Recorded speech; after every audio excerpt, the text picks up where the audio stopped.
जय बिहार और नमस्कार मेरे सातवें चरण के सारे शिक्षक शिक्षिकाओं भावी। आप सारे साथी जो हैं, कुछ सवाल आप लोग के ऐसे हैं जो आप हर वक्त हमसे चाहते हैं जवाब लेना। जैसे सातवें चरण की नियुक्ति कब आएगी, क्या होगा, नियमावली बन गई है, मेधा सूची क्या होगी, EWS केस में अगर 5% रिजर्वेशन मिलेगा या नहीं मिलेगा, बीएड बाहर तो नहीं हो जाएगा। ये सारे सवाल आपके आते रहते हैं, मैं देखता रहता हूँ और रोज़ इस पे हज़ारों लोग, मतलब 50-100 लोग वीडियो भी बना ही देते हैं और आप देख भी लेते हैं। उसके बाद भी आप पूछते हैं, लेकिन सच ये है कि आप जो चाहते हैं वो मैं आपको कह नहीं सकता हूँ, क्योंकि इसमें कोई सच्चाई नहीं है। सबसे पहला जवाब मैं आपको दे दूँ कि नियमावली, चाहे जो लोग भी कह रहे हैं, नियमावली के तो ड्राफ्ट को आज तक अप्रूव ही नहीं किया गया है। 2 नियमावलियों के 2 ड्राफ्ट पे संशोधन चल रहा है, बातें चल रही हैं। आज तक कैबिनेट, अभी भी मेरे पास एक मैसेज पड़ा हुआ होगा, मैं आपको चाहूँ तो दिखा दूँ कि अभी भी बात हुई थी, नियमावली पे तो कोई फाइनल बात आई ही नहीं है। साथ ही अभी जैसे सुनने में आ रहा है कि इलेक्शंस को हाई कोर्ट ने जैसे रोक दिया है, तो अब सातवें चरण की नियुक्ति की प्रक्रिया बहुत तेजी से चलेगी। प्रभु, आपको मिसलीड किया जा रहा है। हमारी PIL की लेकर के जहां तक बात है, भैया फेस्टिवल सीजन्स चल रहे हैं, कोर्ट के खत्म होने दो, आपको देखने को मिलेगा। हम पीछे नहीं हटेंगे, क्योंकि हमें पता है हम रिजेक्ट हो जाएं, फेल हो जाएं, हार जाएं, कम से कम हमारे दिल में सुकून तो रहेगा कि हम आप लोगों के लिए लड़ पाए।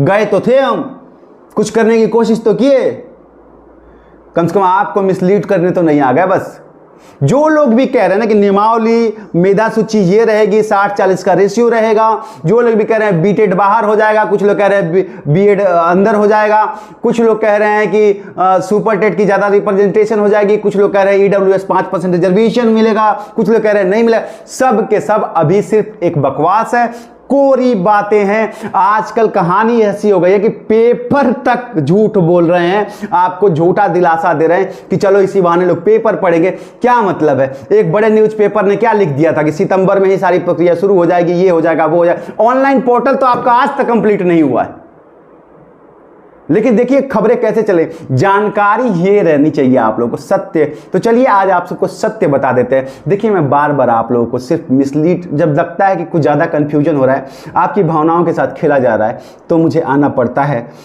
तो देखिए, सबसे पहले आप सबको कुछ बातें बता देता हूँ, क्रम वाइज आपके सवाल जो थे उनका और उनके जवाब। सबसे पहले, नियमावली अभी तक डिसाइड नहीं की है इस सरकार ने। अधिकारियों ने 2-2 बार भेज दिया मेरी सूचना के आधार पे, हो सकता है मैं गलत हूं, लेकिन जो मेरी जानकारी है, अधिकारियों ने 2-2 बार नियमावली बनाकर भेजा। उसमें पहली बार में कुछ चेंजेस करना था, फिर दोबारा बनाया गया, इस बीच में सरकार बदल गई, फिर दोबारा गई नियमावली, अभी तक अप्रूव नहीं हुआ। कैबिनेट की किसी भी मीटिंग में शिक्षक भर्ती को लेकर के सीरियसली बात नहीं हो रही है, कोई नहीं कर रहा है, ये फैक्ट है। जब बच्चे दबाव बना रहे थे, माहौल बनाया गया था न्यूज़ के जरिए, इधर उधर के जरिए, कुछ यूट्यूब चैनल्स भी उसमें सपोर्ट में आ गए थे। मैं उस वक्त भी कह रहा था कि ये सरकार ऐसे नहीं सुनेगी, और एक माहौल को दबा दिया गया। अभी इलेक्शन को हाई कोर्ट ने जो है रोक दिया। पहले से केस चल रहा था और इलेक्शंस को हाई कोर्ट ने रोक दिया था कि नहीं आप मत कराइए, लेकिन इन लोगों की इतनी क्या जल्दी थी ताकि आचार संहिता लागू हो, 7वां चरण रुक जाए। तो इस तरह की चीजें चल रही हैं। उसके बाद EWS का जो मामला है कि क्या 5, और महिलाओं की भी बात कर लेंगे। EWS का जो मामला है कि क्या 5% रहेगा या नहीं रहेगा। देखिए, इसका क्लियर आंसर बता रहा हूं। एज अ लॉ स्टूडेंट मैं आपको बता रहा हूं कि EWS का मामला सुप्रीम कोर्ट में चल रहा है, सुनवाई पूरी हो चुकी है, फैसला लिफाफे के अंदर रख दिया गया है।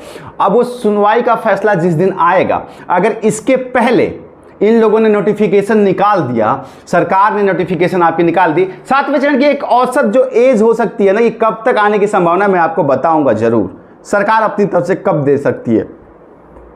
EWS चैनल पे नए हैं तो सब्सक्राइब करके बेल आइकन दबा सकते हैं, क्योंकि आपको मिथ और आपको ऐसे झूठे सपने दिखाने वाला मैं हूं नहीं। जो भी कहता हूं सच कहता हूं। थोड़ा बुरा लगता है तो आप मेरा साथ दे सकते हैं अगर आप सच का साथ देते हैं, बाकी मर्जी है आपकी, क्योंकि आजकल सब अपने अपने वही सुनना चाहते हैं जो आपको पसंद है। अगर कोई आपके सुनने से अलग बात करता है तो आपको अच्छा नहीं लगता, तो आप स्वतंत्र हैं। लेकिन अगर आपको लगता है कि मैं सच में सच बोलता हूं, सब्सक्राइब कर सकते हैं।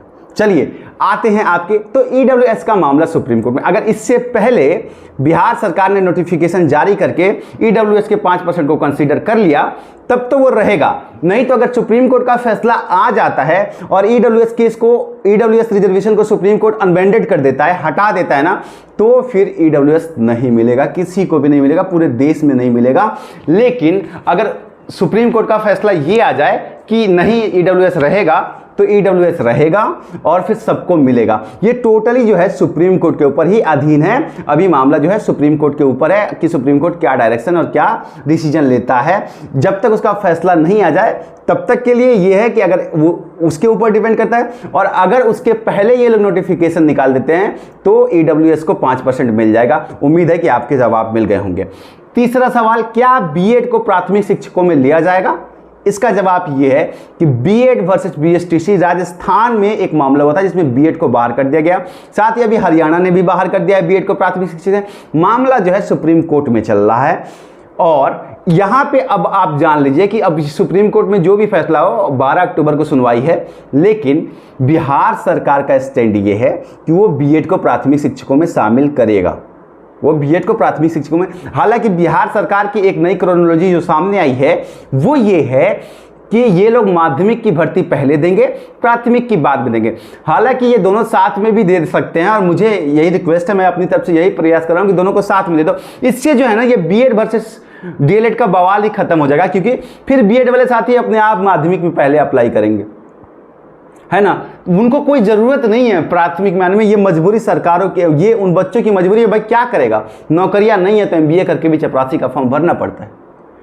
तो ये जो है इस मामले में बीएड वर्सेस बीएसटीसी में मामले में जो कोर्ट में मामला है उसमें आप समझिए कि केंद्र सरकार एनसीटीई वो भी बीएड वालों के साथ है, राज्य सरकारें बीएड वालों के साथ हैं, और साथ ही बिहार सरकार भी बीएड वालों के साथ है। ठीक है, तो इसमें बहुत कम चांसेस हैं कि बीएड वालों को बाहर किया जाएगा सुप्रीम कोर्ट के द्वारा। तो अभी उम्मीद कीजिए कि बीएड प्राथमिक और माध्यमिक दोनों में एलिजिबल होगा। हालांकि मैं यही कहूंगा कि अगर माध्यमिक की भर्ती आ जाती है तो प्लीज बीएड वाले साथी जो हैं वो अपने आप माध्यमिक में ही अप्लाई करें और प्राथमिक हमारे भाइयों के लिए छोड़ दें, ताकि दोनों का ही भला हो और नौकरियां दोनों को मिल जाए, कोई किसी की सीट ना ले। ठीक है, ये हो गया। अब आ जाते हैं आपकी मेधा सूची के ऊपर, एक क्लियर बात कर लेते हैं कि आपकी मेधा सूची क्या है, कैसे है। 60-40 का रेशियो सही है। देखो ये पहले ड्राफ्ट के हिसाब से आया था, अभी इन लोगों ने नियमावली पे फिर क्या संशोधन करना है, क्या बनाना है, क्या रखना है, क्या नहीं रखना है, इसके ऊपर अब वो कोई बात नहीं कर रहे हैं। पूरी तरह से फेस्टिवल सीजन में छुट्टियां एंजॉय कर जा रही है, और पूरी तरह से सरकार जो है अभी एकदम ठंडे बस्ते में है, नो वर्किंग मोड पे है। तो या तो अब हमारी पीआईएल कुछ, हाँ पीआईएल से याद आया, हमने 1 रुपये नहीं मांगे, कुछ लोग हमें पैसे के लिए अप्रोच भी कर रहे हैं और कुछ साथी मांग रहे हैं। नहीं, कोई भी मेरे पीआईएल के नाम पर 1 रुपया भी आपसे मांगे मत दीजिए। आपका भाई सक्षम है, अपनी तरफ से लड़ लेगा। जो भी 2, 4, 5, 10 हज़ार, 20 हज़ार, 50 हज़ार खर्च होगा वो अपनी जेब से दे सकता है। इतना तो मैं आप लोगों के लिए कर सकता हूँ, कोई दिक्कत नहीं है। आपके भाई के पास इतने पैसे हैं तो कोई ना दे। हाँ, तो ये बात हो गई कि सरकार अभी भी नियमावली को लेकर के कोई डिसीजन लेकर नहीं बैठी है। किसको वरीयता देना है, क्या बीटेट वालों को वरीयता देना है, क्या सीटेट वालों को देना है, ये भी जो है ना मामला, ये भी फैक्ट नहीं है, ये भी सही नहीं है। आप ये बात समझ लीजिए। तो अभी इस नियमावली को बनने दीजिए, तब जाकर के मैं आपको परफेक्ट बता दूंगा। मैं ये गारंटी देता हूं कि जब नियमावली बनेगी आपके नोटिफिकेशन से पहले मैं आप लोगों को आकर के बता दूंगा, क्योंकि हो सकता है कि नियमावली बनते ही मुझे पता चल जाए कि क्या क्या उसके महत्वपूर्ण तौफीक हैं। महिलाओं की सीटें एज इट इज रहेंगी, उनका बंटवारा नहीं होगा। छठे चरण से जो सीटें महिलाओं की और पुरुषों की बचेगी वो कॉमन सीटें मानी जाएंगी, और वो पूरी की पूरी सम्मिलित करके फिर महिलाओं की सीटें को बंटवारा कर दिया जाएगा। इस तरीके से होगा।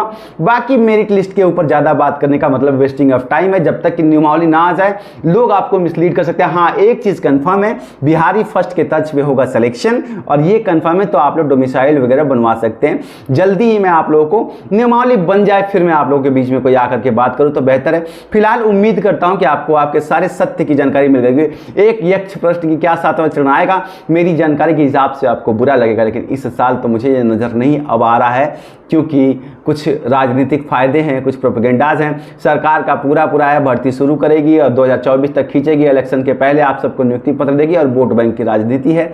ये सारी चीज़ें हैं। बाकी आप सब समझदार हैं, चुना तो हम ही ने है अपने नेताओं को, विधायकों को, सांसदों को, और सब हमारी ही बस ठोकने पे लगे हुए हैं। क्या कह सकते हैं। बाकी हमारा काम है आप सबको मोटिवेट रखना, तो कर रहे हैं, अपना प्रयास कर रहे हैं, जो भी कर सकते हैं कर रहे हैं। अकेले हैं, हाथ पांव मार रहे हैं, हो सकता है कि हम ही आपको जीत दिलाएं। उम्मीद करता हूं आपका समर्थन मिलेगा। मिलता हूं।